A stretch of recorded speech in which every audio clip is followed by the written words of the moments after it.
Hola, què tal? Soc la Dara Cervera Alba i avui vos vinc a presentar un llibre que està escrit en català. Aquest llibre s'anomena La noia de la caravana. Bé, vos explicaré un poc sobre l'autor. L'autor és Xavier Gual. Va néixer al barri de Sant Andreu, Barcelona, el 1973. És escriptor, a més de periodista i professor de secundària. Vos faré un petit resum sobre aquest llibre.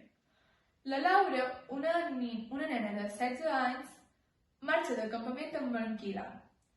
Allà passen una nit i el següent dia en Quilam ha desaparegut. La Laura es troba coses molt estranyes al campament, que un dia hi són i l'altre dia desapareixen. Ella no sap que el que està darrere tot això és algú ben proper a ella. Bé, jo vos recomano aquest llibre perquè està molt ben escrit. És una història repleta de misteri i suspens i ja veig que la portada fa ganes de llegir-la, ja perquè té un aspecte molt misteriós.